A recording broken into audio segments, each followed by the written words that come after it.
Hello everyone. सो जैसा कि आप लोग जानते हैं कि आरआरबी ग्रुप डी का एग्ज़ाम या तो 2025 के दिसंबर में या फिर 2026 के स्टार्टिंग में लिया जा सकता है। और आप लोग ये भी जानते हैं कि ग्रुप डी के एग्ज़ाम में 25 मैथ, 30 रीजनिंग, 25 साइंस और 20 जीके और करंट अफेयर्स पूछे जाते हैं। तो आज के इस वीडियो में आप देखने वाले हैं पूछे जाने वाले साइंस के सारे टॉपिक, कुछ जीके और करंट अफेयर्स। एक एक क्वेश्चन पे 4-4, 5-5 पॉइंट्स देखने वाले हैं जो कि आपके लिए काफी यूजफुल रहेंगे। आप लोग इस वीडियो को जब पूरा देख लेंगे तो आप लोगों को खुद लगेगा कि हाँ, इससे रिलेटेड क्वेश्चंस एग्जाम में आ सकते हैं या फिर नहीं। इन सभी चीजों को याद करने का सबसे आसान तरीका ये है कि जब आप वीडियो देखें अपने साथ कॉपी और पेन लेके बैठे और सारे पॉइंट्स को लिखते जाए। तो चलिए अब वीडियो को स्टार्ट करते हैं। सो फर्स्ट क्वेश्चन है एड्स रोग से संबंधित।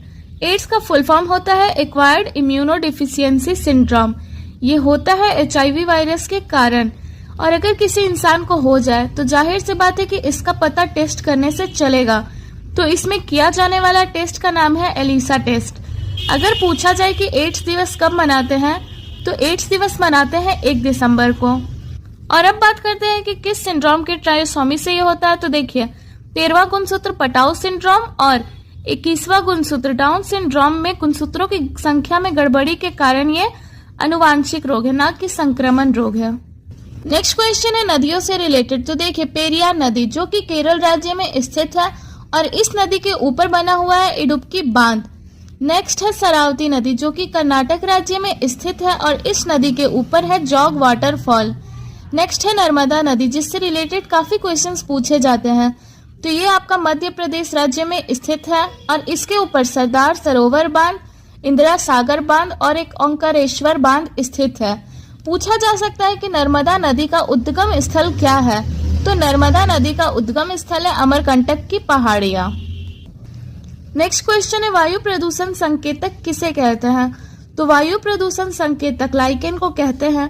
अगर पूछा जाए कि वायु प्रदूषण किससे नापते हैं तो वायु प्रदूषण को लाइकेन से नापते हैं। अब जब लाइकेन के बारे में पूछ दिया गया है तो इससे रिलेटेड और भी क्वेश्चंस पूछे जा सकते हैं। तो देखिए, शैवाल और कवक का सहजीवन लाइकेन होता है और इसी सहजीवन के अंदर राइजोबियम जीवाणु रहता है जो नाइट्रोजन का फिक्सेशन करता है। और अगर पूछा जाए कि लिटमस पत्र किससे बनता है तो ये भी लाइकेन से ही बनता है। नेक्स्ट क्वेश्चन है जीन शब्द का अर्थ क्या है। तो जीन शब्द का अर्थ है विजेता, और विजेता के रूप में जाना जाता है महावीर स्वामी को। यानी कि महावीर स्वामी को आप विजेता भी कह सकते हैं या फिर जीन भी कह सकते हैं।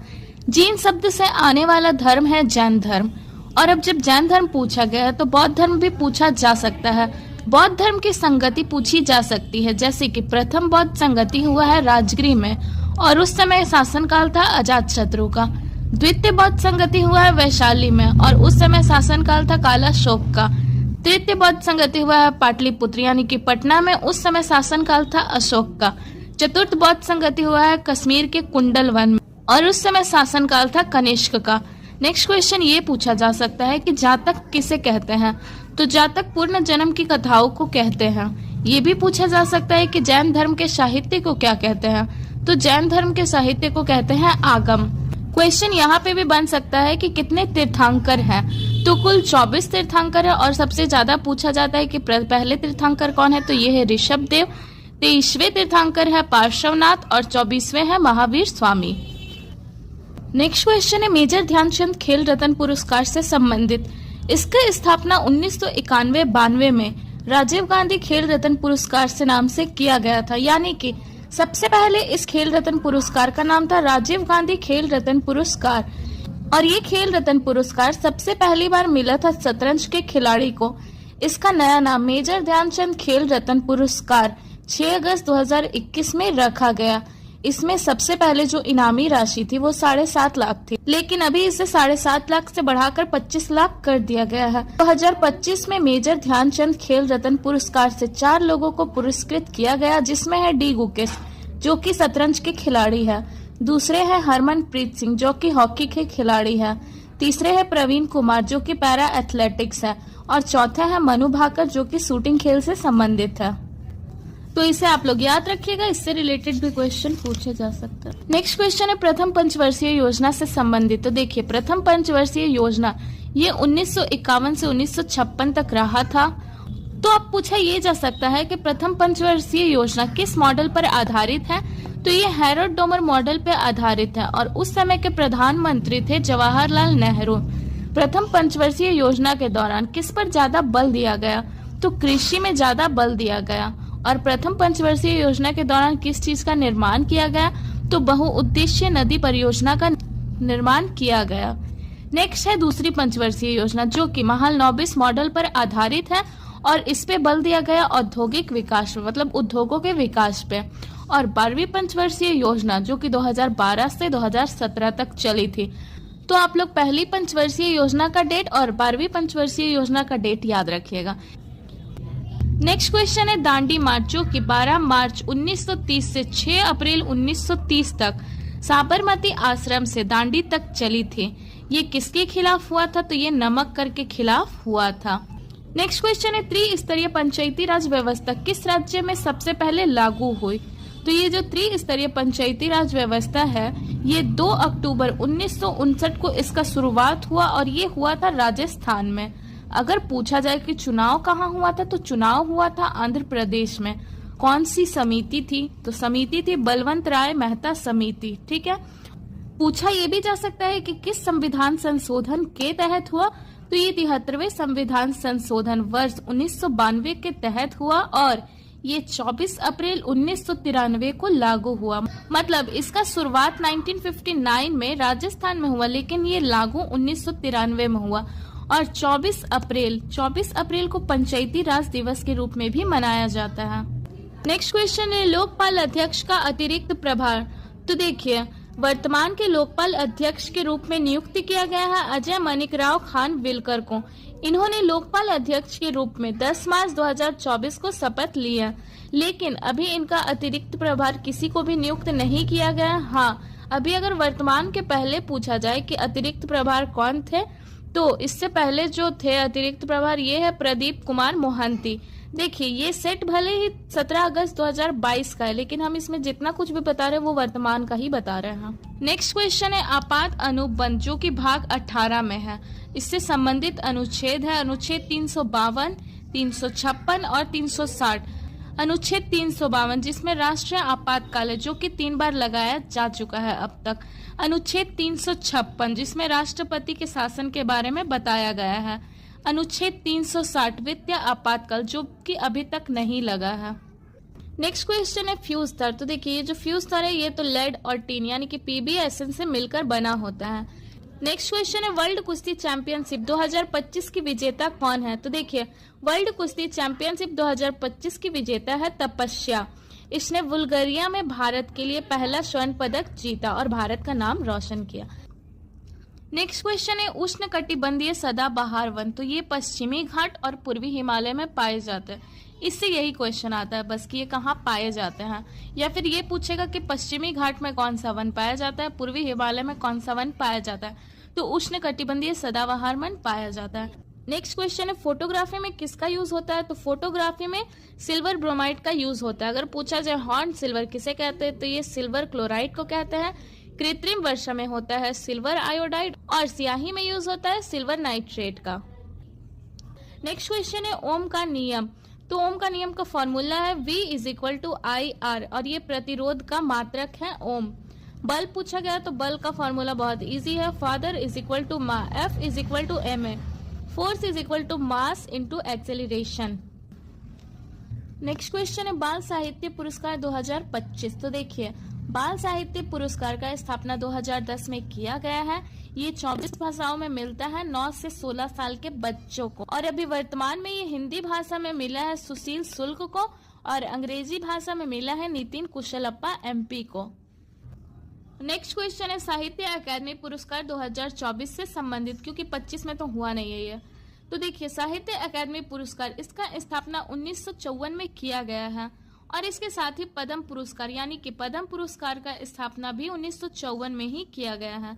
तो देखिए ये जो साहित्य अकादमी पुरस्कार है ये 24 भाषाओं में मिलता है और वर्तमान में अगर देखा जाए तो वर्तमान में हिंदी भाषा में साहित्य अकादमी पुरस्कार मिला है अनीता भारती को और अंग्रेजी भाषा में ये मिला है एस्थर डेविड को। नेक्स्ट क्वेश्चन है राष्ट्रीय आय का आंकड़ा कौन सी संस्था नापती है? तो देखिए राष्ट्रीय आय का आंकड़ा CSO सेंट्रल स्टैटिक ऑर्गेनाइजेशन नापती है। नेक्स्ट क्वेश्चन है विटामिन से रिलेटेड। तो देखिए विटामिन ए, ये एक नाम तो होता ही है, इनका एक अलग से भी नाम होता है। जैसे विटामिन ए का नाम है रेटिनॉल, ठीक है, इसी तरह से सबका नाम है। तो देखिए विटामिन ए रेटिनॉल, इसकी कमी से होता है रतौंधी रोग। और अगर पूछा जाए कि विटामिन ए किससे मिलता है तो ये गोल्डन राइस से मिलता है, ठीक है। विटामिन B1, इसका नाम है थायमीन, इसकी कमी से होने वाला रोग है beriberi. Vitamin B12 cyanocobalamin, इसमें कोबाल्ट धातु पाया जाता है। नेक्स्ट है विटामिन सी, जिसका नाम है एक्सकर्बिक अम्ल, इसकी कमी से होता है स्कर्वी रोग, और इसमें मतलब खट्टा फल खाना होता है। और ये जो विटामिन सी है ये खट्टे फलों में पाया जाता है। विटामिन डी कैल्सिफेरॉल, इसकी कमी से होता है रिकेट्स, जो कि हम लोग के हड्डियों में होता है, ये धूप से मिलता है हम लोग को vitamin D. Vitamin E tocopherol, इसकी कमी से होता है बांझपन रोग। विटामिन के, इसका नाम है फिलोक्विनोन, इसकी कमी से रक्त का थक्का जमने लगता है। अब अगर पूछा जाए कि पानी में घुलनशील विटामिन कौन सा है, तो पानी में घुलनशील विटामिन है विटामिन बी और विटामिन सी। अगर पूछा जाए कि वसा में घुलनशील विटामिन कौन सा है, तो वसा में घुलनशील विटामिन है ADE, इसको आप कीड़ा कहकर भी याद रख सकते हैं, KEDA। क्वेश्चन ऐसे भी बन सकता है कि ब्लड क्लोटिंग विटामिन कौन सा है, तो ब्लड क्लोटिंग विटामिन मतलब रक्त को जमाने वाला कौन सा है, तो ये है के। और रक्त को जमने से कौन रोकता है, तो रक्त को जमने से रोकता है हिपेरिन। नेक्स्ट क्वेश्चन है अक्षांश और देशांतर रेखाओं से संबंधित। तो देखिए यहाँ जो लेटा हुआ लकीर है ये है अक्षांश, जो कि 181 डिग्री होता है, और ये जो खड़ा खड़ा लकीर है ये है देशांतर 360 डिग्री। तो देखिए अब क्वेश्चन किस तरह से बनेंगे, ये पूछा जा सकता है कि दो अक्षांश रेखाओं के बीच की दूरी कितनी होती है। तो दो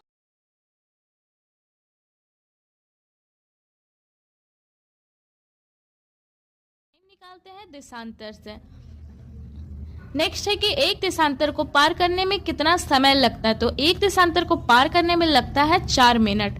अब पूछा जा सकता है कि भारत की मानक समय रेखा कहाँ से गुजरती है। तो देखिए भारत की मानक समय रेखा 82.5 डिग्री ये 5 राज्यों से गुजरती है। इसका ट्रिक है आंधी में छाता ऊपर उड़ा। आंधी से हो जाएगा आंध्र प्रदेश, में से हो जाएगा मध्य प्रदेश, छाता से हो जाएगा छत्तीसगढ़, ऊपर से हो जाएगा उत्तर प्रदेश, और उड़ा से हो जाएगा उड़ीसा। नेक्स्ट पॉइंट है कि राज्यपाल को अध्यादेश जारी करने की शक्ति किस अनुच्छेद में प्राप्त है। तो देखिए अनुच्छेद 213 के तहत राज्यपाल को अध्यादेश जारी करने का शक्ति प्रदान है, और अनुच्छेद 123 के तहत राष्ट्रपति को अध्यादेश जारी करने का शक्ति प्रदान है। नेक्स्ट है अनुच्छेद 76, जो भारत के महान्यायवादी यानी कि अटॉर्नी जनरल ऑफ इंडिया की नियुक्ति और शक्तियों से संबंधित है। अनुच्छेद 165 राज्य के लिए महाधिवक्ता के पद की व्यवस्था करता है, जिसमें राज्यपाल के द्वारा ऐसे व्यक्ति को नियुक्त किया जाता है जो उच्च न्यायालय का न्यायाधीश नियुक्त होने के योग्य हो। नेक्स्ट है अनुच्छेद 72, जिसमें राष्ट्रपति को क्षमादान देने की शक्ति प्रदान है, और अनुच्छेद 161 में राज्यपाल को क्षमादान देने की शक्ति प्रदान है। नेक्स्ट क्वेश्चन है ऑयल ऑफ विट्रोल किसे कहते हैं। तो ऑयल ऑफ विट्रोल गंधक का तेजाब सल्फ्यूरिक अम्ल को कहते हैं। एसिड रेन में पाया जाता है सल्फ्यूरिक अम्ल और नाइट्रिक अम्ल। एसिड रेन इसका पीएच मान होता है 5.5। अब अगर पूछा जाए कि फार्मिक अम्ल किसमें पाया जाता है, तो फार्मिक अम्ल ये लाल चींटी के डंक में पाया जाता है। एसिटिक अम्ल ये सिरका में पाया जाता है। मैलिक अम्ल ये सेव में पाया जाता है, जो फ्रूट वाला सेव होता है उसमें। नेक्स्ट है ऑक्सैलिक अम्ल, ये किस में पाया जाता है, तो ये टमाटर में पाया जाता है। नेक्स्ट क्वेश्चन है पानीपत का तीसरा युद्ध कब हुआ था और किनके बीच हुआ था। तो पानीपत का तीसरा युद्ध ये 1761 में हुआ था, मराठा और अहमद शाह अब्दाली के बीच में। अब माइंड में ये क्वेश्चन आ रहा है कि पानीपत का तीसरा युद्ध ही क्यों पूछा। तो देखिए इससे रिलेटेड एक फिल्म आई थी इसलिए इसको पूछा गया। तराइन से भी रिलेटेड एक फिल्म आई है तो शायद इससे भी पूछा जा सके। तो देखिए तराइन का 2 युद्ध हुआ था, एक 1191 में, एक 1192 में, और ये दोनों ही पृथ्वीराज चौहान और महमूद गौरी के बीच हुआ था। नेक्स्ट क्वेश्चन है फिलीपींस की राजधानी क्या है। तो फिलीपींस की राजधानी है मनीला, और मनीला में अंतर्राष्ट्रीय चावल अनुसंधान केंद्र है। नेक्स्ट पॉइंट है विश्व आर्द्र भूमि दिवस कब मनाते हैं। तो देखिए विश्व आर्द्र भूमि दिवस 2 फरवरी को मनाते हैं, और इसके साथ ही 2 फरवरी 1971 ईरान के अंदर रामसर शहर में आर्द्र भूमि पर रामसर कन्वेंशन अपनाया गया। अगर पूछा जाए कि भारत में वर्तमान में कितने रामसर स्थल है, तो अभी वर्तमान में भारत में कुल 91 रामसर स्थल है। नेक्स्ट क्वेश्चन है सर्वदाता रक्त समूह कौन सा है? तो सर्वदाता रक्त समूह है O नेगेटिव। और अगर पूछा जाए कि सर्वग्राही रक्त समूह कौन सा है, तो सर्वग्राही रक्त समूह है AB पॉजिटिव। रक्त एक तरल संयोजी उत्तक है और रक्त का पीएच मान होता है 7.4। अगर पूछा जाए कि ब्लड ग्रुप का खोज किसने किया, तो ब्लड ग्रुप के खोज करने वाले हैं कार्ल लैंडस्टीनर। रक्तदाता दिवस कब मनाया जाता है? तो रक्तदाता दिवस 14 जून को मनाया जाता है। अगर पूछा जाए RH फैक्टर का खोज किसने किया, तो RH फैक्टर के खोज करने वाले हैं वीनर। और रक्त परिसंचरण तंत्र देने वाले हैं विलियम हार्वे। नेक्स्ट पॉइंट है केंद्र शासित प्रदेश। तो अभी वर्तमान में भारत में 28 राज्य और 8 केंद्र शासित प्रदेश है। ये भाग 1 और अनुच्छेद में लिखा हुआ है। अगर पूछा जाए कि नवीनतम राज्य कौन सा है, तो नवीनतम राज्य है तेलंगाना, जो कि 2 जून 2014 में भारत का राज्य बना। और अगर पूछा जाए कि नवीनतम केंद्र शासित प्रदेश कौन सा है, तो नवीनतम केंद्र शासित प्रदेश जम्मू कश्मीर और लद्दाख को मिला के बना है 31 अक्टूबर 2019 को। नेक्स्ट क्वेश्चन पूछा गया है गैल्वेनीकरण में किस धातु का प्रयोग किया जाता है? तो देखिए, गैल्वेनीकरण में लोहे, चांदी और तांबा को संचरण से बचाने के लिए इसमें जिंक की परत चढ़ाई जाती है। संचरण मीन्स होता है जंग लगना, जैसे लोहे में लाल रंग का, चांदी में काला रंग का और तांबे में हरा रंग का जो जंग लग जाता है ना, बस इसे जंग लगने से बचाने के लिए इसमें जिंक की परत चढ़ाई जाती है और इसे ही कहते हैं गैल्वेनीकरण। तो अगर पूछा जाए कि गैल्वेनीकरण में किस धातु का प्रयोग होता है, तो गैल्वेनीकरण में जिंक धातु का प्रयोग होता है। अगर पूछा जाए कि किन चीजों में जंग नहीं लगता है, तो देखिए सोना और प्लेटिनम, इन दोनों में जंग नहीं लगता है। नेक्स्ट क्वेश्चन पूछा गया है WTO का मुख्यालय कहाँ है? तो देखिए, WTO का मुख्यालय जिनेवा स्विट्जरलैंड में स्थित है। 17 अगस्त के फर्स्ट शिफ्ट में WTO पूछा गया था, सेकंड शिफ्ट में UNO और थर्ड शिफ्ट में WHO पूछा गया था। तो इन सारे का मुख्यालय आप लोग याद रख लेना, क्योंकि इसमें से कोई भी पूछ सकता है। तो देखिए, WTO का मुख्यालय जिनेवा स्विट्जरलैंड में है, UNO का मुख्यालय न्यूयॉर्क में है, यूनेस्को का मुख्यालय पेरिस में है, नाटो का मुख्यालय ब्रुसेल्स बेल्जियम में है। इसका स्थापना 1949 को हुआ था और इसमें कुल 30 मेंबर है, यानी कि टोटल 30 मेंबर है। नेक्स्ट है कि एशियन का मुख्यालय कहाँ है? तो एशियन का मुख्यालय जकार्ता इंडोनेशिया में है और इसमें टोटल 10 देश शामिल है। नेक्स्ट है WHO का मुख्यालय कहाँ है? तो WHO का मुख्यालय जेनेवा स्विट्जरलैंड में है और इसका स्थापना 7 अप्रैल 1948 को हुआ है। नेक्स्ट है FATF का मुख्यालय कहाँ है? तो FATF का मुख्यालय पेरिस में है। OECD का मुख्यालय भी पेरिस में है। नेक्स्ट है EU यूरोपियन यूनियन का मुख्यालय कहाँ है? तो इसका मुख्यालय ब्रुसेल्स बेल्जियम में है। और नेक्स्ट है ILO का मुख्यालय, तो ILO का मुख्यालय जेनेवा स्विट्जरलैंड में है। तो इन सारे मुख्यालयों को आप लोग अच्छे से याद कर लेना। नेक्स्ट क्वेश्चन है भारतीय संविधान का अनुच्छेद 51 है, जो कि नागरिकों के मौलिक अधिकार से संबंधित है, यानी कि फंडामेंटल ड्यूटीज। कौन सी समिति है? तो ये है स्वर्ण सिंह समिति। और कहाँ से? तो ये है USSR सोवियत संघ से। अनुच्छेद 51A को 42वें संविधान संशोधन अधिनियम 1976 के द्वारा जोड़ा गया, लेकिन 42वें संविधान संशोधन अधिनियम 1976 के तहत अनुच्छेद 51A में सिर्फ 10 ही मौलिक कर्तव्य थे, लेकिन 86वें संविधान संशोधन के द्वारा 2002 में 11वां मौलिक कर्तव्य अनुच्छेद 21 से जोड़ा गया, जिसमें 6 से 14 वर्ष के बच्चों को शिक्षा उपलब्ध कराने का अवसर प्रदान किया गया। नेक्स्ट क्वेश्चन है नवरोज त्योहार से संबंधित। तो देखिए, जो नवरोज त्योहार है ये पारसी धर्म से जुड़ा हुआ है और ये नवरोज ये फारसी भाषा का शब्द है और इसका अर्थ होता है नया दिन। इसके साथ ही ये जो नवरोज त्योहार है ये अमूर्त धरोहर में शामिल है। अगर पूछा जाए कि वर्तमान में कुल कितने अमूर्त धरोहर है, तो अभी वर्तमान में कुल 15 अमूर्त धरोहर है। अगर पूछा जाए कि नवीनतम अमूर्त धरोहर कौन सा है, तो देखिए 2021 में शामिल हुआ है दुर्गा पूजा, जो कि पश्चिम बंगाल से है, और 2023 में अमूर्त धरोहर में शामिल होने वाला है गरबा, जो कि गुजरात राज्य का है। नेक्स्ट क्वेश्चन है मानव विकास सूचकांक HDI ह्यूमन डेवलपमेंट इंडेक्स। अगर पूछा जाए कि ये जारी कौन करता है, तो ये UNDP के द्वारा जारी किया जाता है। UNDP का फुल फॉर्म है यूनाइटेड नेशन डेवलपमेंट प्रोग्राम। इसका हिंदी अर्थ होता है संयुक्त राष्ट्र विकास कार्यक्रम। अगर पूछा जाए कि मानव विकास सूचकांक में भारत का रैंक क्या है, तो इसमें भारत का रैंक है 130वां। पर अगर पूछा जाए कि विश्व खुशहाली रिपोर्ट 2025 में भारत का रैंक क्या है, तो इसमें भारत का रैंक है 118वां। लेकिन पूछा यह भी जा सकता है कि विश्व खुशहाली रिपोर्ट में सबसे पहले स्थान पर कौन है, तो सबसे पहले स्थान पर है फिनलैंड, और ये लगातार 8वीं बार सबसे खुशहाली देश बना है। नेक्स्ट पॉइंट है प्रेस फ्रीडम इंडेक्स में भारत का स्थान क्या है, तो भारत का स्थान है 151वां, और पर्यावरण प्रदर्शन सूचकांक में भारत का स्थान है 176वां। नेक्स्ट पॉइंट है कुनैन औषधि के बारे में। तो देखिए, ये सिनकोना पेड़ की छाल से प्राप्त होता है और ये मलेरिया परजीवी को खत्म करने के काम में आता है। नेक्स्ट क्वेश्चन है संगाई हिरन किस राज्य का राजकीय पशु है, तो देखिए संगाई हिरन ये मणिपुर राज्य का राजकीय पशु है। अगर मणिपुर के बारे में पूछा गया है तो इससे रिलेटेड और भी इम्पोर्टेंट चीजें देखिए।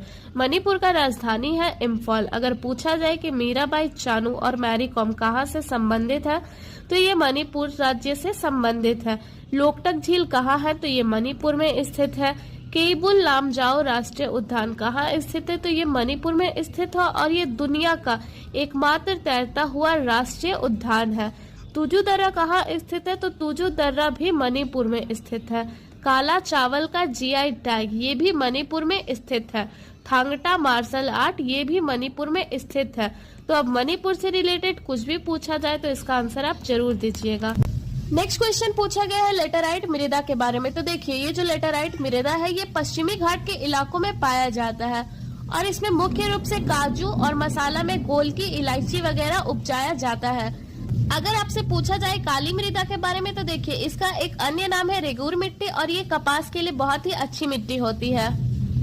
नेक्स्ट पॉइंट है बायोमास हाइड्रोजन परियोजना। तो देखिए, इस परियोजना में कृषि अपशिष्ट जैविक पदार्थों का उपयोग करके हाइड्रोजन का उत्पादन किया जाता है और ये प्लांट मध्य प्रदेश के खांडवा जिले में स्थित है। अगर पूछा जाए कि ग्रीनफील्ड एथेनॉल प्लांट कहाँ स्थित है, तो ये बिहार राज्य के पूर्णिया जिले में स्थित है और इसमें इथेनॉल का उत्पादन किया जाता है। नेक्स्ट पॉइंट है बायो सीएनजी परियोजना। तो देखिए, ये मध्य प्रदेश राज्य के इंदौर में स्थित है और इसमें सड़े गले जैविक पदार्थों से बायोगैस बनाया जाता है और फिर उसे शुद्ध करके सीएनजी गैस बनाया जाता है। नेक्स्ट क्वेश्चन है दादा भाई नौरोजी का पुस्तक कौन सा है, तो देखिए दादा भाई नौरोजी का पुस्तक है poverty un British rule in India और इन्होंने इस पुस्तक में धन निष्कासन का सिद्धांत दिया है। नेक्स्ट क्वेश्चन है बुझा हुआ चूना किसे कहते हैं, तो देखिए बुझा हुआ चूना कैल्शियम हाइड्रोक्साइड को कहते हैं, CaOH का होल ट्वाइस।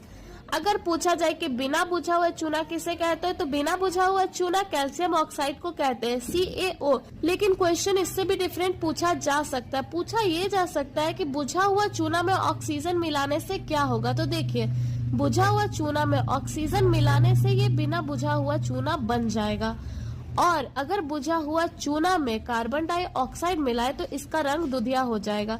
तो क्वेश्चन ये पूछा जा सकता है कि बुझा हुआ चूना में क्या मिलाने से इसका रंग दुधिया हो जाएगा, तो बुझा हुआ चूना में कार्बन डाइऑक्साइड CO2 मिलाने से इसका रंग दुधिया हो जाएगा और बुझा हुआ चूना में ऑक्सीजन मिलाने से ये बिना बुझा हुआ चूना बन जाएगा। ठीक है, इसको याद रखिएगा प्लीज। नेक्स्ट क्वेश्चन है सबसे बड़ा नदी द्वीप कौन सा है, तो देखिए सबसे बड़ा नदी द्वीप है माजुली द्वीप जो कि ब्रह्मपुत्र नदी में स्थित है। अगर पूछा जाए कि ब्रह्मपुत्र नदी को तिब्बत में क्या कहते हैं, तो देखिए ब्रह्मपुत्र नदी को तिब्बत में सांगपो कहते हैं। अगर पूछा जाए कि सबसे बड़ा एकमात्र सक्रिय ज्वालामुखी कौन सा है, तो सबसे बड़ा एकमात्र सक्रिय ज्वालामुखी है बैरन द्वीप। नेक्स्ट पॉइंट है पिंक प्रोटेक्शन प्रोजेक्ट, ये किस राज्य का है, तो देखिए पिंक प्रोटेक्शन प्रोजेक्ट ये केरल राज्य का है और इसके साथ ही केफोन प्रोजेक्ट कहाँ है, तो केफोन प्रोजेक्ट भी केरल राज्य का है। नेक्स्ट क्वेश्चन है मायोपिया से रिलेटेड, तो देखिए मायोपिया मीन्स निकट दृष्टि दोष। इसमें अवतल लेंस का यूज करते हैं और इसमें जो अवतल लेंस का पावर होता है ये नेगेटिव में होता है। ये यंग लोगों के लिए होता है या फिर ये कह सकते हैं कि बच्चों लोगों के लिए। अगर मायोपिया पूछा गया है तो हाइपरमेट्रोपिया भी पूछा जा सकता है। हाइपरमेट्रोपिया मीन्स दूरदृष्टि दोष। इसमें किस तरह का लेंस का यूज होता है, तो इसमें उत्तल लेंस का यूज होता है और इसमें जो लेंस का पावर होता है ये पॉजिटिव में होता है। इस लेंस का यूज बूढ़े बुजुर्गों के लिए किया जाता है। नेक्स्ट क्वेश्चन पूछा गया है कि टिहरी बांध किस नदी पर स्थित है। तो देखिए, ये जो टिहरी बांध है ये भागीरथी नदी पर स्थित है।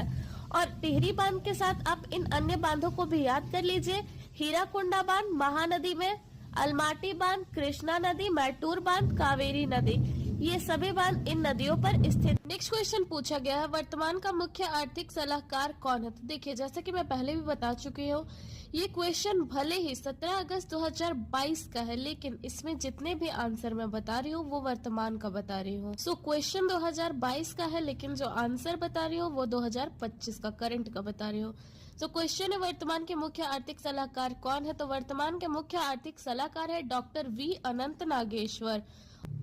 और अगर पूछा जाए कि वर्तमान के मुख्य वैज्ञानिक सलाहकार कौन है, तो वर्तमान के मुख्य वैज्ञानिक सलाहकार है प्रोफेसर अजय कुमार सूद। नेक्स्ट क्वेश्चन है कार्बन का चालक अपरूप क्या है। तो देखिए, कार्बन का चालक अपरूप 3 है, हीरा, ग्रेफाइट और फुलेरिन, जिसमें देखिए हीरा कुचालक है और ये कांच को काटने में काम आता है। दूसरा है ग्रेफाइट। ग्रेफाइट एक सुचालक है और जैसा कि मैं बताई हूँ, ये नाभिक के भट्टी में मंदक के रूप में या फिर स्नेहक के रूप में कार्य में आता है। नेक्स्ट क्वेश्चन है कि एथिलीन का यूज किस लिए करते हैं। तो देखिए, इथिलीन का उपयोग फलों को पकाने के लिए करते हैं। अगर पूछा जाए कि खाद्य संरक्षण के लिए किसका उपयोग करते हैं, तो देखिए खाद्य संरक्षण में सोडियम बेंजोएट का इस्तेमाल करते हैं। नेक्स्ट पॉइंट है पर्यावरण संरक्षण अधिनियम। तो ये 1986 में भारत सरकार के द्वारा अधिनियमित किया गया था। अगर पूछे वन संरक्षण अधिनियम, तो ये 1980 में अधिनियमित किया गया था। जल संरक्षण अधिनियम 1974, वन्य जीव संरक्षण अधिनियम 1972, टाइगर प्रोजेक्ट 1973, एलिफेंट प्रोजेक्ट 1992 और डॉल्फिन प्रोजेक्ट 5 अक्टूबर 2009 को ये भारत सरकार के द्वारा अधिनियमित किया गया था। तो इन पॉइंट्स को आप लोग याद रखिएगा, इनमें से कोई सा भी पूछा जा सकता है। नेक्स्ट क्वेश्चन पूछा गया है कि कर्नाटक के मुख्यमंत्री कौन है। तो देखिए, वर्तमान में कर्नाटक के मुख्यमंत्री है सिद्धारमैया 224 सीटों के साथ। लेकिन आप कर्नाटक के साथ इन 7 राज्यों के भी मुख्यमंत्री को याद कर लीजिए, क्योंकि इनमें से कोई सा भी पूछा जा सकता है। अगर पूछा जाए कि मणिपुर के मुख्यमंत्री कौन है, तो ये आप याद रखिए कि मणिपुर में अभी मुख्यमंत्री का जो पद है वो रिक्त है। मणिपुर में मुख्यमंत्री के रूप में अभी किसी को भी नियुक्त नहीं किया गया है, क्योंकि 13 फरवरी 2025 से राष्ट्रपति का शासन लागू है। नेक्स्ट है उत्तराखंड के मुख्यमंत्री कौन है। तो उत्तराखंड के मुख्यमंत्री है पुष्कर सिंह धामी 70 सीटों के साथ। पंजाब के मुख्यमंत्री है भगवत मान 117 सीटों के साथ। उत्तर प्रदेश के मुख्यमंत्री है योगी आदित्यनाथ 403 सीटों के साथ। गोवा के मुख्यमंत्री है प्रमोद सावंत 40 सीटों के साथ। महाराष्ट्र के मुख्यमंत्री है देवेंद्र फडणवीस 288 सीटों के साथ। त्रिपुरा के मुख्यमंत्री है मनिक शाह 60 सीटों के साथ। तो इन सभी को आप याद रखिएगा। नेक्स्ट क्वेश्चन पूछा गया है भूदान आंदोलन चलाने वाले कौन है। तो देखिए, भूदान आंदोलन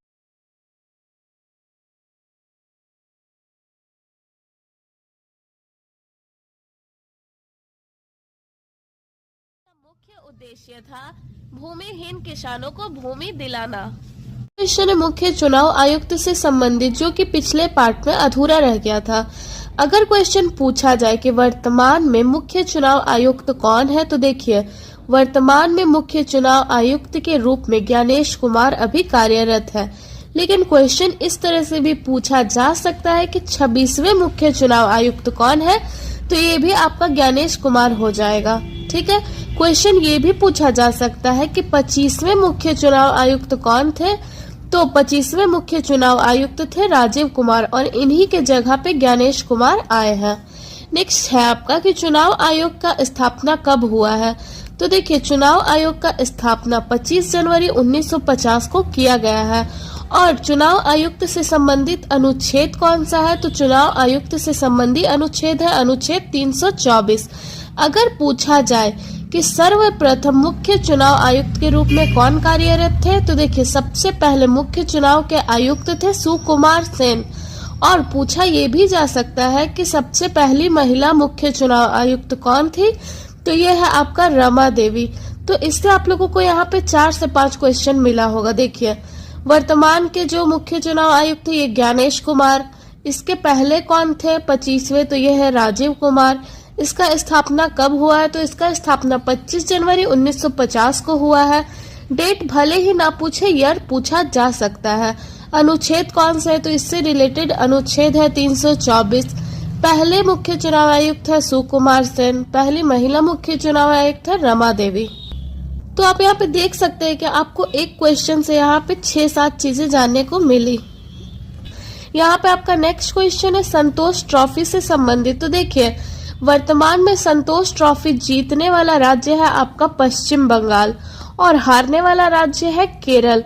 अगर पूछा जाए कि संतोष ट्रॉफी का ये कौन सा संस्करण था, तो संतोष ट्रॉफी का ये वर्तमान में 78वां संस्करण है। और अगर पूछा जाए कि संतोष ट्रॉफी विषय क्या था, तो संतोष ट्रॉफी का इस बार का विषय है आपका फुटबॉल और ये 31 दिसंबर 2024 को आयोजित किया गया था। नेक्स्ट आपका पूछा ये जा सकता है कि वर्तमान के महान्यायवादी कौन है। तो देखिए, अभी वर्तमान के महान्यायवादी है आर वेंकट रमनी, जो कि 2022 से इस पद को संभाल रहे हैं। अगर पूछा जाए कि महान्यायवादी से संबंधित अनुच्छेद कौन सा है, तो देखिए, महान्यायवादी से संबंधित अनुच्छेद है अनुच्छेद 76। नेक्स्ट है आपका कि वर्तमान के सूचना आयुक्त कौन है। तो अभी वर्तमान में सूचना आयुक्त ये 2023 से इस पद को संभाल रहा है, ये है हीरालाल समरिया। ठीक है। नेक्स्ट क्वेश्चन है ब्रेन यानी कि मस्तिष्क से संबंधित। तो देखिए, मस्तिष्क का जो सबसे बड़ा भाग होता है ये होता है सेरेब्रम। ठीक है। और अगर पूछा जाए कि मेमोरी के लिए यानी कि याददाश्त के लिए कौन सा भाग होता है, उसके लिए भी ये सेरेब्रम ही होता है। अगर पूछा जाए कि मस्तिष्क का कौन सा भाग हाइपोथैलेमस यानी कि ताप नियंत्रक होता है, तो ये होता है सेरिबेलम। आप लोग इसमें कंफ्यूज मत होना, क्योंकि एक का नाम है सेरेब्रम और एक का नाम है सेरिबेलम। बात करें अगर स्पाइनल कॉर्ड यानी कि मेरुदंड की, तो ये हम लोग के गर्दन के बैक साइड से स्टार्ट होता है और ये पीठ के निचले हिस्से तक रहता है, जिसे रीढ़ की हड्डी कहते हैं। ये हमारे पूरे शरीर को नियंत्रित करता है, हमें सांस लेने, हिलने डुलने हर चीज में ये हम लोग का मदद करता है। नेक्स्ट है आपका उबर कप। तो देखिए, उबर कप पूछे या फिर थॉमस कप पूछे, ये दोनों ही बैडमिंटन खेल से संबंधित है। उबर कप चैंपियनशिप 2024 में जीतने वाला राज्य है आपका चीन। और चीन ने किसे हरा कर जीता, तो देखिए, इसने हराया है इंडोनेशिया को। और इस बार चीन ने उबर कप में ये 16वां खिताब जीता है। अगर पूछा जाए कि ये उबर कप किसका कप है, तो ये बैडमिंटन खेल से संबंधित कप है और इसका आयोजन कहाँ किया गया था। तो इस उबर कप का आयोजन 2024 में चीन के चेंगडू शहर में किया गया था। देखिए, नेक्स्ट पॉइंट है आपका थॉमस कप 2024 का, क्योंकि 25 में तो हुआ नहीं, अगर पूछेगा तो 2024 का ही पूछ सकता है ना। तो देखिए, इसमें जीतने वाला राज्य है चीन और जो हारा है उसका अभी तक पता नहीं चला है। लेकिन अगर पूछा जाए कि 2022 में कौन जीता था थॉमस कप, तो 2022 में भारत पहली बार थॉमस कप जीता था। नेक्स्ट क्वेश्चन है मैंडलीफ के आवर्त सारणी से संबंधित। तो देखिए, मैंडलीफ के आवर्त सारणी को 1869 में प्रस्तुत करने वाले हैं स्वयं मैंडलीफ और ये उस समय आधारित था केवल द्रव्यमान पर। मतलब ये 1869 में जब प्रस्तुत किया गया था, ये उस समय आधारित था किस पे? द्रव्यमान पर आधारित था। लेकिन मोजले ने इसी आधुनिक आवर्त सारणी को 1913 में प्रस्तुत किए एक नए तरीके से, जिसमें इन्होंने आवर्त सारणी को इनके परमाणु क्रमांक के अनुसार व्यवस्थित किया। तो ये आप दोनों पॉइंट याद रखिएगा, क्योंकि पूछा जा सकता है कि आवर्त सारणी को परमाणु क्रमांक में व्यवस्थित करने वाले कौन है, तो ये आपका मोजले है। और अगर पूछा जाए कि सबसे पहले जो प्रस्तुत करने वाले वो कौन है, तो ये आपका मैंडलीफ हो जाएगा। नेक्स्ट क्वेश्चन पूछा गया है कि आत्मीय सभा के संस्थापक कौन है। तो देखिए, आत्मीय सभा के संस्थापक है राजा राम मोहन राय। और इसके साथ अगर आत्मीय सभा पूछा गया है तो इससे रिलेटेड और क्वेश्चंस भी पूछे जा सकते हैं। इनमें आप देख सकते हैं कि अभी तक में 17 अगस्त में पूछा गया था आर्य समाज और ये एक भूदान आंदोलन।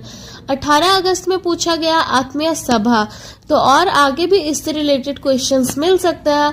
सो देखिए, अगर पूछा जाए कि ब्रह्म समाज के संस्थापक कौन है, तो आत्मीय सभा की ही तरह ब्रह्म समाज के संस्थापक भी राजा राम मोहन राय है और इन्होंने 1828 में ब्रह्म समाज की स्थापना की थी। नेक्स्ट है आर्य समाज के संस्थापक कौन है। तो आर्य समाज के संस्थापक है स्वामी दयानंद सरस्वती जी और इन्होंने 1875 में आर्य समाज का स्थापना किए थे। नेक्स्ट है रामकृष्ण मिशन। तो रामकृष्ण मिशन के स्थापना करने वाले हैं स्वामी विवेकानंद और इन्होंने 1897 में रामकृष्ण मिशन का स्थापना की है। इसके साथ ही स्वामी विवेकानंद जी ने 1897 में ही कोलकाता के अंदर वेलूर मठ का भी स्थापना किया। नेक्स्ट है अभिनव भारत। तो अभिनव भारत अभियान चलाने वाले हैं सावरकर बंधु। नेक्स्ट है नर्मदा बचाओ आंदोलन। तो नर्मदा बचाओ आंदोलन चलाने वाली है मेघा पाटेकर। नेक्स्ट है सर्वेंट्स ऑफ इंडिया। तो सर्वेंट्स ऑफ इंडिया सोसाइटी के संस्थापक है गोपाल कृष्ण गोखले। नेक्स्ट है कि सत्यशोधक समाज का संस्थापक कौन है। तो सत्यशोधक समाज के संस्थापक है ज्योतिबा फूले और इनकी एक पुस्तक है गुलामगिरी। तो अगर पूछा जाए कि ज्योतिबा फूले का पुस्तक कौन है तो यह है गुलामगिरी। नेक्स्ट पूछा गया है प्रार्थना समाज के संस्थापक कौन है। तो प्रार्थना समाज के संस्थापक है आत्माराम पांडुरंग। नेक्स्ट पूछा गया है भूदान आंदोलन चलाने वाले कौन है। तो देखिए भूदान आंदोलन चलाने वाले हैं विनोबा भावे, जो कि 17 अगस्त को पूछा गया था।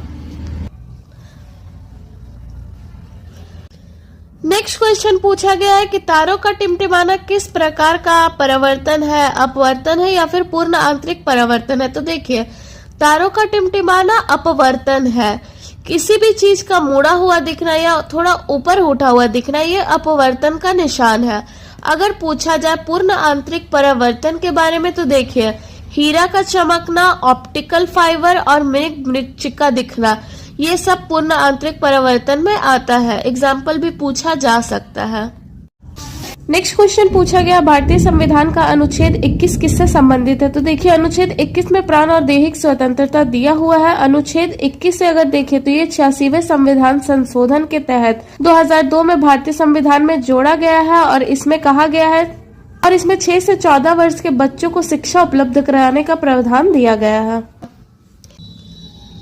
नेक्स्ट क्वेश्चन में पूछा गया फोकस दूरी यानी कि लेंस के बारे में। तो देखिए लेंस का क्षमता होता है P = 1/f। अगर आपको फॉर्मूला पता है तो आप सारा चीज बना लेंगे। अगर पूछा जाए कि लेंस की क्षमता पॉजिटिव है या नेगेटिव तो देखिए पॉजिटिव होता है दूरदृष्टि दोष में, जिसमें उत्तल लेंस का यूज किया जाता है और इसे हाइपरमेट्रोपिया भी कहते हैं। नेगेटिव लेंस का पावर नेगेटिव होता है निकट दृष्टि दोष में, जिसमें अवतल लेंस का यूज किया जाता है और इसे मायोपिया कहते हैं। देखिए जो पॉजिटिव वाला है जिसमें उत्तल लेंस का यूज होता है ये बड़े बुजुर्ग बूढ़ों के लिए होता है और ये जो नेगेटिव है ये बच्चे या फिर यंग जो होते हैं उनके लिए होता है अवतल लेंस। नेक्स्ट क्वेश्चन में पूछा गया लिस्मानिया रोग किसके कारण से होता है। तो देखिए ये जो लिस्मानिया रोग है ये प्रोटोजोआ से होने वाला रोग है। इस रोग का वाहक है बालू मक्खी। लिस्मानिया रोग इसको कालाजार भी कहते हैं। और अब आप ये देखिए कि प्रोटोजोआ से होने वाले रोग कौन कौन से है। तो इसका ट्रिक है पापा काम पे सोते हैं। पापा से हो गया आपका पायरिया, काम से हो गया कालाजार, माँ से हो गया मलेरिया, पे से हो गया पेचिस, सोते से हो गया आपका निंद्रा रोग। तो ये है प्रोटोजोआ से होने वाला रोग और लिस्मेनिया रोग को कालाजार रोग भी कहते हैं और इसका रोग वाहक है बालू मक्खी सैंड फ्लाई। नेक्स्ट क्वेश्चन में पूछा गया है राजभाषा के अनुच्छेद से संबंधित। तो देखिए राजभाषा अनुच्छेद 343 से 351 तक में इसका प्रावधान दिया गया है और अनुच्छेद 343(1) के तहत देवनागरी लिपि में हिंदी को संघ का राजभाषा घोषित किया गया है। तो अगर राजभाषा से संबंधित अनुच्छेद पूछे तो ये आपका 343 हो जाएगा। नेक्स्ट क्वेश्चन पूछा गया है पेसमेकर से संबंधित। तो देखिए ये है हम लोग का हार्ट। एक्चुअली में तो ऐसा नहीं होता पर इसको समझाने के लिए बनाया है। इसमें हम लोग का होता है 4 चेम्बर और यहाँ से स्टार्ट होता है धड़कन ऐसे नोट जिसको पेसमेकर भी कहते हैं और इसके खराब हो जाने पर बाहर से कृत्रिम पेसमेकर लगाया जाता है जिसमें बैटरी के रूप में लिथियम आयन का इस्तेमाल किया जाता है। ठीक है, इसको आप लोग याद रखना। अगर पूछा जाए कि हार्ट के द्वारा एक बार में कितना ब्लड सर्कुलेट होता है तो केवल 70 ml एक बार में सर्कुलेट होता है। अगर पूछा जाए कि रक्त परिसंचरण देने वाले कौन है तो ये है विलियम हार्वे। अगर पूछा जाए कि हार्ट बीट को मापने में किसका यूज किया जाता है तो हार्ट बीट को मापने में स्फिग्नोमैनोमीटर का यूज किया जाता है या फिर बीपी ब्लड प्रेशर को नापने में भी इसी का इस्तेमाल किया जाता है। नेक्स्ट क्वेश्चन पूछा गया है डीएनए और आरएनए से संबंधित। तो देखिए डीएनए का फुल फॉर्म होता है डी राइबो न्यूक्लिक एसिड और यही आरएनए का फुल फॉर्म होता है राइबो न्यूक्लिक एसिड। डीएनए ये डबल हेलिक्स मॉडल पर आधारित है और यही आरएनए आपका सिंगल है। डीएनए का डबल हेलिक्स मॉडल देने वाले कौन है? तो डीएनए का डबल हेलिक्स मॉडल देने वाले हैं वाटसन और क्रिक। अगर पूछा जाए कि डीएनए का नाइट्रोजनी क्षारक कौन कौन सा है, तो देखिए डीएनए का 4 नाइट्रोजनी क्षारक है, एडेनिन, गुआनिन, साइटोसिन और थाइमिन। और यही आपका आरएनए का जो नाइट्रोजनी क्षारक है ये है एडेनिन, गुआनिन, साइटोसिन और थाइमिन के जगह पे है यूरेसिल। तो क्वेश्चन ये पूछा जाता है कि आरएनए में डीएनए से अलग कौन सा नाइट्रोजनी क्षारक है, तो ये आपका यूरेसिल हो जाएगा, क्योंकि डीएनए में है थाइमिन और आरएनए में थाइमिन के जगह पे है यूरेसिल। ये 3 तो है, एडेनिन, गुआनिन, साइटोसिन आरएनए में है, लेकिन थाइमिन के जगह पे है यूरेसिल, तो इसे आप लोग याद रखना। नेक्स्ट क्वेश्चन है राष्ट्रीय अनुसूचित जाति आयोग से संबंधित। तो देखिए राष्ट्रीय अनुसूचित जाति का अनुच्छेद है 338 और 79वां संविधान संशोधन 2003 के तहत अनुच्छेद 338A आया, जिसमें अनुसूचित जनजाति का प्रावधान दिया गया। तो देखिए अगर पूछा जाए कि अनुसूचित जाति का अनुच्छेद कौन सा है, तो अनुसूचित जाति का अनुच्छेद है 338 और अनुसूचित जनजाति का अनुच्छेद है 338A। अगर पूछा जाए कि अनुसूचित जनजाति के अभी वर्तमान में अध्यक्ष यानी कि हेड कौन है, तो ये है अंतर सिंह आर्य, जिन्हें सितंबर 2024 में नियुक्त किया गया है। और इनके पहले थे हर्ष चौहान, लेकिन अभी वर्तमान में है अंतर सिंह आर्य।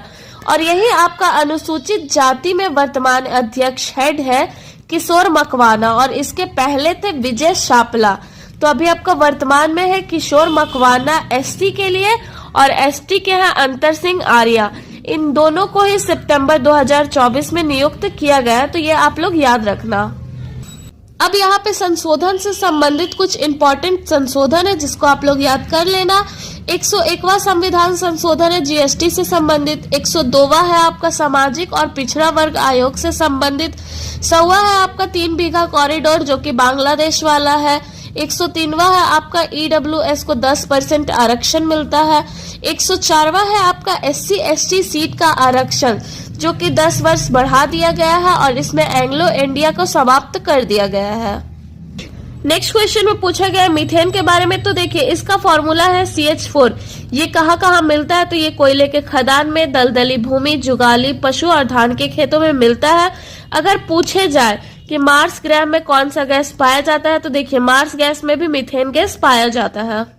नेक्स्ट क्वेश्चन है कच्चाई लेमन फेस्टिवल कहाँ का है, तो कच्चाई लेमन फेस्टिवल ये मणिपुर राज्य का है। अगर पूछा जाए काला चावल का जीआई टैग कहाँ है, तो ये भी मणिपुर में है। लोकटक झील कहाँ है, तो ये भी मणिपुर में है।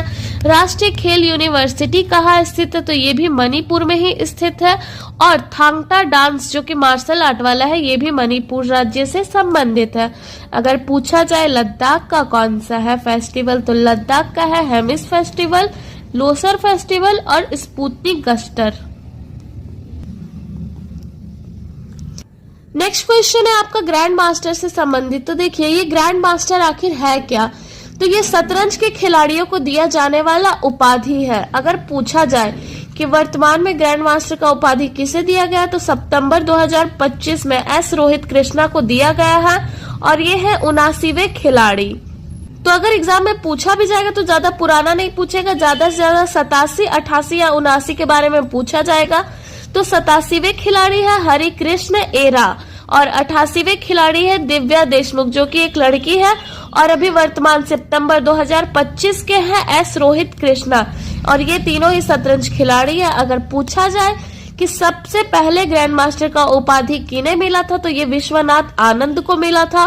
और अगर महिला का पूछा जाए कि महिला में किसे मिला था, तो ये विजय लक्ष्मी को मिला था। नेक्स्ट क्वेश्चन पूछा गया है सुषमा स्वराज द्वीप से संबंधित। तो ये अंडमान निकोबार का जो हैवलॉक द्वीप है, इसका नाम 2018 में बदलकर इसका नाम स्वराज द्वीप रखा गया है। क्वेश्चन ये भी पूछा जा सकता है क्योंकि अभी हाल ही में राजद्वीप का नाम बदलकर बॉस द्वीप रख दिया गया है और ये भी अंडमान निकोबार का ही द्वीप है जिसका नाम रॉस द्वीप से बदलकर बॉस द्वीप कर दिया गया है। नेक्स्ट पॉइंट है एक अश्व शक्ति कितने के बराबर होता है, यानी कि 1 हॉर्स पावर कितने के बराबर होता है। तो देखिए एक अश्व शक्ति 746 वाट के बराबर होता है। नेक्स्ट पॉइंट है ब्लीचिंग पाउडर। तो देखिए ब्लीचिंग पाउडर का रासायनिक सूत्र है CaOCl2। अगर पूछा जाए कि ब्लीचिंग पाउडर कैसे बनाया जाता है तो देखिए, बुझा हुआ चूना में क्लोरीन Cl2 मिलाने से ब्लीचिंग पाउडर बनता है। या क्वेश्चन ये भी पूछा जा सकता है कि बुझा हुआ चूना में क्या मिलाने से ब्लीचिंग पाउडर बनेगा, तो बुझा हुआ चूना में Cl2 क्लोरीन मिलाने से ब्लीचिंग पाउडर बनेगा। नेक्स्ट ये भी पूछा जा सकता है कि बुझा हुआ चूना में क्या मिलाने से इसका रंग दुधिया हो जाता है, तो देखिए, बुझा हुआ चूना में कार्बन डाइऑक्साइड मिलाने से इसका रंग दुधिया हो जाता है। अगर पूछा जाए कि बुझा हुआ चूना में क्या मिलाने से बिना बुझा हुआ चूना बन जाएगा, तो देखिए, बुझा हुआ चूना में ऑक्सीजन मिलाने से ये बिना बुझा हुआ चूना बन जाएगा। क्वेश्चन है जाइलम और फ्लोएम से संबंधित। तो देखिए, जाइलम और फ्लोएम ये दोनों ही पौधे में मिलने वाले जटिल स्थायी उत्तक है, जिसमें जाइलम का काम है जल और खनिज लवण का संवहन करना और फ्लोएम का कार्य है भोज्य पदार्थों का संवहन करना। यानी कि फ्लोएम का कार्य है भोज्य पदार्थों को हर दिशा में ट्रांसफर करना। तो अब आप इन दोनों को याद कैसे रखेंगे, तो देखिए, जाइलम में जल वडारा, इसे आप ऐसे याद कर सकते हैं, और फ्लोएम में F से फूड होता है, इसे आप ऐसे याद रख सकते हैं। अब देखिए, किसी भी पेड़ या पौधे का संरचना कुछ इस तरह से होता है। इसमें हम लोग पानी कहाँ देते हैं, पानी देते हैं हम लोग जड़ में, यानी कि जल हम लोग देते हैं जड़ के पास में। तो जल यहाँ पे कहाँ से जा रहा है, जल यहाँ नीचे से ऊपर जा रहा है, अपवर्ड में जा रहा है, तो ये ऊर्ध्वाधर हो जाएगा आपका। और अब रहा भोजन, तो भोजन कौन बनाता है, भोजन पत्तियों के द्वारा बनाया जाता है और ये सभी दिशाओं में ट्रांसफर करता है। तो यहाँ पे आप लोगों को जाइलम और फ्लोएम का कार्य समझ में आ गया होगा। नेक्स्ट पॉइंट है पौधों में पाए जाने वाले हार्मोन। तो देखिए, पौधे यानी कि पादप में 5 तरह के हार्मोन पाए जाते हैं। पहला है ऑक्सीन हार्मोन, जो पौधे में वृद्धि के लिए होता है। दूसरा है जिब्रेलिन हार्मोन, जो तने में वृद्धि करता है। तीसरा है एथिलीन, जो फल को पकाने के उपयोग में आता है। अगर आपसे पूछा जाए कि फलों को पकाने के लिए किसका इस्तेमाल करते हैं, तो यहाँ पे फलों को पकाने के लिए एथिलीन का उपयोग करते हैं। चौथा है एबिस्किस, जो कि एक वृद्धि रोधक हार्मोन है, जो कि वृद्धि को रोकता है। अगर पूछा जाए वृद्धि रोधक हार्मोन कौन सा है या फिर पेड़ पौधे की वृद्धि को रोकता कौन है, तो ये है एबिस्किस हार्मोन। और पांचवा यहाँ पे लिखा नहीं है, लेकिन पांचवा है साइटोकाइनिन। ये भी पौधे में वृद्धि से रिलेटेड होता है और ये कलियों वगैरह में वृद्धि करता है। नेक्स्ट पॉइंट है अजैविक घटक। तो देखिए, एग्जाम में पूछा गया था कुछ इस तरह से कि इनमें से अजैविक घटक कौन है, जिसमें जैविक घटक का 3 ऑप्शन दिया हुआ था और एक अजैविक घटक मिट्टी, इसको इंग्लिश में सॉइल दिया हुआ था। तो वहां पे अजैविक घटक हो जाएगा आपका मिट्टी। तो देखिए, अजैविक घटक है आपका मिट्टी, हवा और पानी। और जैविक घटक के अंतर्गत में आते हैं जीव जंतु और पेड़ पौधे, यानी कि जिन चीजों में जान है वो जैविक घटक है और जिन चीजों में जान नहीं है वो है अजैविक घटक। नेक्स्ट पूछा गया था खाने का सोडा। तो ये मैं अभी जस्ट बताई, खाने का सोडा सोडियम बाइकार्बोनेट, इसका रासायनिक सूत्र होता है NaHCO3। और ये है एग्जाम में पूछे जाने वाले कुछ इंपॉर्टेंट फॉर्मूला कहिए या फिर रासायनिक सूत्र। और ग्रुप डी के एग्जाम में रासायनिक सूत्र ना पूछे ये तो हो ही नहीं सकता। तो देखिए, पहला है धोने का सोडा सोडियम कार्बोनेट, इसका रासायनिक सूत्र होता है Na2CO3.10H2O। दूसरा है खाने का सोडा सोडियम बाइकार्बोनेट, इसका रासायनिक सूत्र है NaHCO3। नेक्स्ट है कि लाफिंग गैस किसे कहते हैं, यानी कि हंसाने वाली गैस कौन सी होती है, तो हंसाने वाली गैस होती है नाइट्रस ऑक्साइड। नेक्स्ट है caustic soda sodium hydro oxide, इसका रासायनिक सूत्र होता है NaOH। नेक्स्ट है मिल्क ऑफ मैग्नीशिया। तो देखिए, पूछा ये जा सकता है कि मिल्क ऑफ मैग्नीशिया किसे कहते हैं। तो देखिए, milk of magnesia magnesium hydro oxide को कहते हैं, इसका रासायनिक सूत्र होता है MgOH का whole twice. Milk of magnesia ये एक एंटा एसिड होता है, यानी कि ठंडा ठंडा दवा होता है। ये मल को ढीला करने के लिए पानी खींचकर काम करता है। नेक्स्ट है आपका सल्फ्यूरिक अम्ल, जिसे ऑयल ऑफ विट्रोल भी कहते हैं या फिर गंधक का तेजाब कहते हैं, इसका रासायनिक सूत्र है H2SO4। नेक्स्ट है आपका कि सोरे का तेजाब किसे कहते हैं। तो देखिए, सोरे का तेजाब नाइट्रिक अम्ल को कहते हैं, इसका रासायनिक सूत्र होता है HNO3। और यहाँ पे और एक इम्पॉर्टेंट चीज ये है कि देखिए, सल्फ्यूरिक अम्ल और नाइट्रिक अम्ल के मिलने से एसिड रेन यानी कि अम्लीय वर्षा होता है। अगर पूछा जाए कि नमक का तेजाब किसे कहते हैं तो नमक का तेजाब हाइड्रोक्लोरिक अम्ल को कहते हैं। इसका रासायनिक सूत्र होता है HCl। अगर पूछा जाए कि हाइड्रोक्लोरिक अम्ल कहाँ मिलता है तो ये पेट या अमाशय में मिलता है। नेक्स्ट क्वेश्चन पूछा गया है 8वीं अनुसूची से संबंधित। तो देखिए, अगर पूछा जाए कि 8वीं अनुसूची में मूल संविधान में कितनी भाषाएं हैं और वर्तमान में कितनी भाषाएं हैं, तो देखिए मूल संविधान में इसमें केवल 14 भाषाएं हैं, लेकिन वर्तमान में इसमें अभी 22 भाषाएं हैं। अगर पूछा जाए कि 15वीं भाषा को कब जोड़ा गया तो 15वीं भाषा को 21वें संविधान संशोधन के तहत जोड़ा गया और ये 15वीं भाषा थी सिंधी। 16वीं, 17वीं और 18वीं भाषा को 71वें संविधान संशोधन के तहत जोड़ा गया और इसमें था नेपाली, मणिपुरी और कोंकणी भाषा। नेक्स्ट है आपका कि 19वां, 20वां, 21वां और 22वां भाषा को कब जोड़ा गया, तो इन चारों भाषाओं को 92वां संविधान संशोधन के तहत जोड़ा गया। इसमें 4 भाषा है, बोडो, डोंगरी, संथाली और मैथिली। तो अगर 8वीं अनुसूची के बारे में और डीप तरीके से पूछे तो क्वेश्चन यहाँ से आ सकता है। अब देखिए, ये है 6ठी अनुसूची। अगर 8वां अनुसूची पूछा है तो मे भी कि 6ठी अनुसूची भी पूछी जाए। तो 6ठी अनुसूची में कौन कौन से 4 राज्य शामिल है, तो देखिए 6ठी अनुसूची में असम, मेघालय, त्रिपुरा और मिजोरम, ये 4 राज्य शामिल है। अब देखिए, अभी ग्रुप डी एग्जाम का जो डेट निकला था वो अभी पोस्टपोन्ड हो गया, लेकिन इसके एग्जाम में एक साइंस का रासायनिक सूत्र, अनुसूची, भाग, भारतीय संविधान का अनुच्छेद, संविधान संशोधन, मौलिक अधिकार, इनमें से 2-3 क्वेश्चन पूछे जाएंगे। नेक्स्ट है आपका मैंग्रोव वन। तो पूछा ये गया था कि मैंग्रोव वन कहाँ पाया जाता है, तो देखिए मैंग्रोव वन यानी कि सुंदर वन, और ये पाया जाता है सबसे अधिक पश्चिम बंगाल में। नेक्स्ट क्वेश्चन में आपका पूछा गया था वर्तमान का योजना। तो देखिए 2022 का एग्जाम था तो उस टाइम का कुछ योजना पूछा गया था और ये कुछ इम्पोर्टेंट योजना है। ये करंट तो नहीं है लेकिन ये योजना फिर भी पूछे जाते हैं। तो देखिए पहला है यहाँ पे आपका जन धन योजना। इसका शुरुआत हुआ था 28 अगस्त 2014 में। डेट नहीं पूछता है लेकिन ईयर पूछा जाता है। जैसा कि अभी एनटीपीसी एग्जाम में पूछा गया था कि बेटी बचाओ बेटी पढ़ाओ योजना का शुरुआत कब हुआ था, तो ये हुआ था 2015 में। एग्जैक्ट डेट नहीं पूछता है, ईयर पूछता है। तो देखिए जन धन योजना का शुरुआत हुआ था 28 अगस्त 2014 में। बेटी बचाओ बेटी पढ़ाओ योजना का शुरुआत 22 जनवरी 2015 में हुआ था।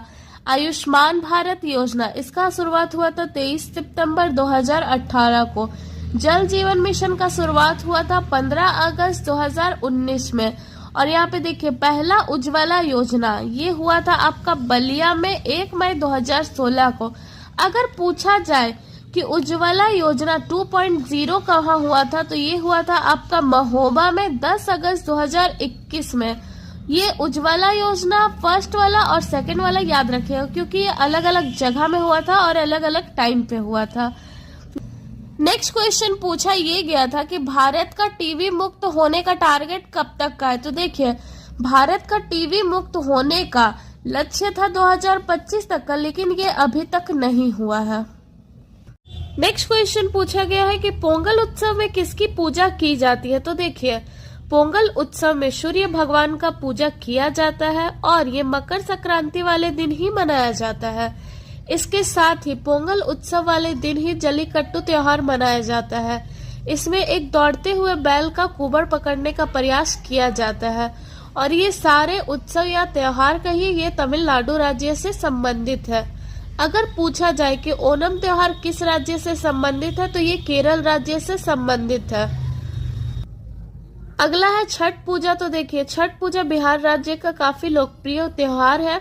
इसमें 2 चीजों का काफी महत्व है। सबसे पहले तो सूर्य भगवान का, इसमें सूर्य की ही पूजा की जाती है, और दूसरा नदी का। अगर पूछा जाए कि भगवान सूर्य का कोणार्क मंदिर किस राज्य में स्थित है, तो भगवान सूर्य का कोणार्क मंदिर उड़ीसा राज्य में स्थित है और इसे ब्लैक पैगोडा के नाम से भी जाना जाता है और इसके साथ ही ये गंग वंश के द्वारा बनवाया गया है।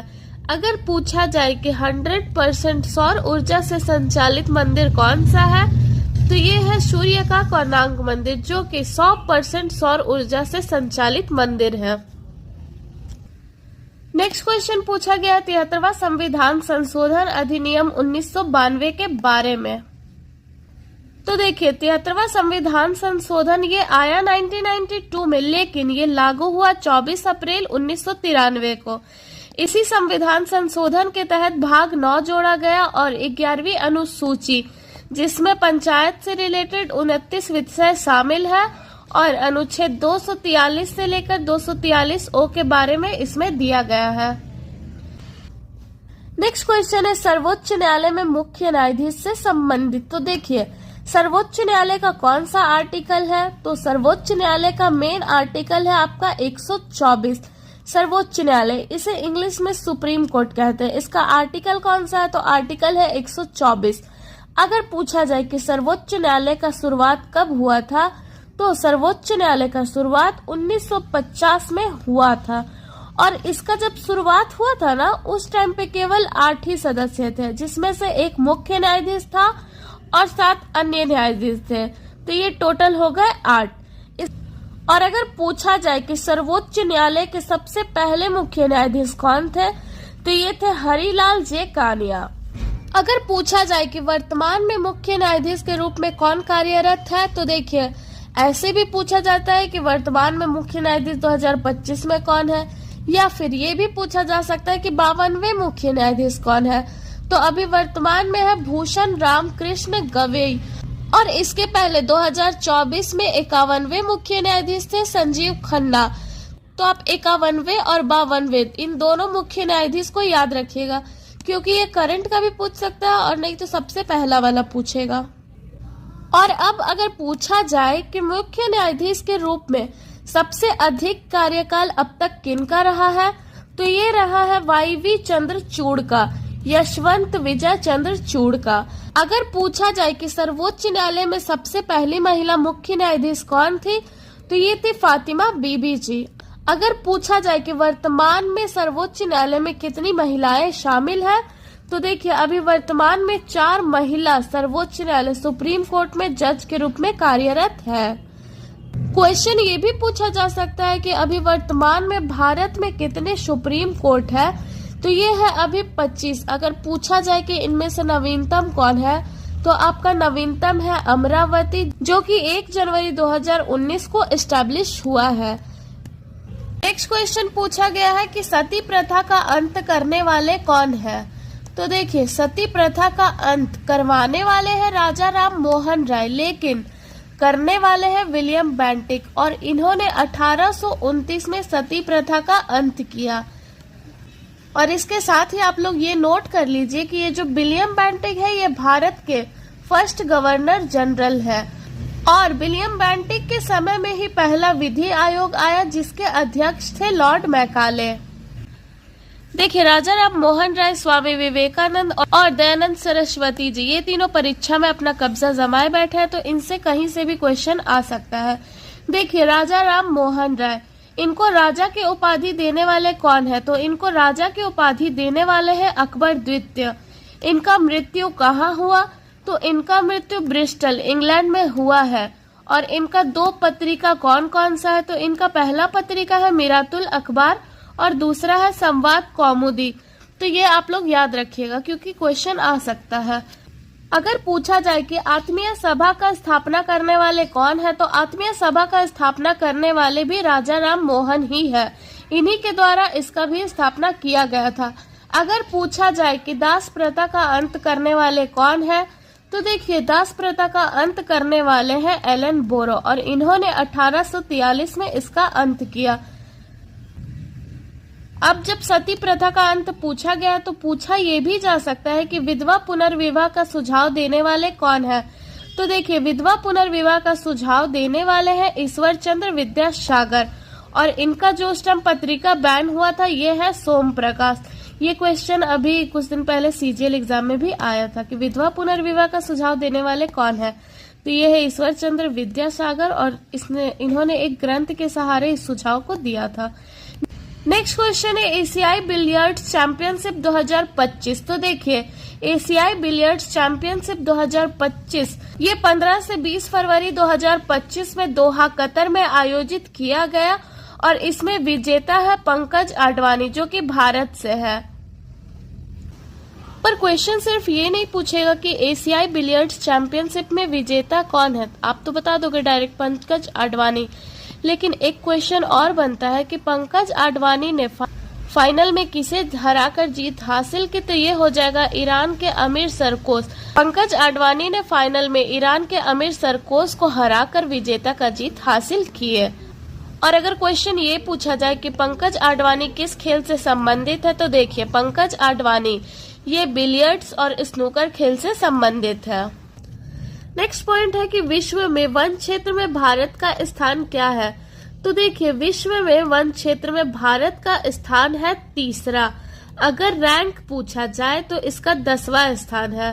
देखिए वृद्धि में भारत का स्थान है तीसरा और रैंक में इसका 10वां स्थान है, इसको आप लोग याद रखिएगा। अगर पूछा जाए 2011 की जनगणना के अनुसार तो देखिए भारत में वन में क्षेत्रफल में सबसे अधिक है मध्य प्रदेश में और सबसे कम है हरियाणा में। अगर प्रतिशत में पूछा जाए तो सबसे अधिक है मिजोरम में और सबसे कम है हरियाणा में। और अगर ऐसे ही पूछा जाए कि 2011 की जनगणना के अनुसार भारत में वन कहाँ सबसे अधिक है, तो ये आपका हो जाएगा अरुणाचल प्रदेश। नेक्स्ट क्वेश्चन है कि वर्तमान के मुख्य चुनाव आयुक्त कौन है। तो देखिए वर्तमान के मुख्य चुनाव आयुक्त 26वें नंबर के हैं ज्ञानेश कुमार और इनके पहले 25वें नंबर वाले हैं राजीव कुमार। तो इन दोनों को भी आप लोग याद रखिएगा क्योंकि 26वां या तो पूछेगा या तो 25वां पूछेगा। नेक्स्ट क्वेश्चन है कि वर्तमान के CGA कौन है। तो देखिए CGA और CAG ये दोनों अलग अलग पद है। CGA का अर्थ होता है कंट्रोलर जनरल ऑफ अकाउंट्स, महालेखा नियंत्रक, और CAG का होता है नियंत्रक एवं महालेखा परीक्षक। तो देखिए अभी वर्तमान के CGA है TCA कल्याणी जो कि 2025 के और ये है 29वीं महालेखा नियंत्रक। अगर पूछा जाए कि 28वें महालेखा नियंत्रक कौन है तो ये हो जाएगा SS दुबे। तो आप इन दोनों को इनके नंबर से याद रखिएगा। 28वें है SS दुबे और 29वें वर्तमान के है TCA कल्याणी। अब देखिए वर्तमान के CAG यानी कि नियंत्रक एवं महालेखक परीक्षक वर्तमान के है 15वें नंबर के संजय मूर्ति जो कि 2024 में नियुक्त किए गए हैं और इनके पहले थे 14वें गिरीश चंद्र मुर्मू जिन्हें 2020 से 24 में पदभार संभाला था। तो आप लोग CAG और CGA इन दोनों को याद रखिएगा, ये वर्तमान के हैं।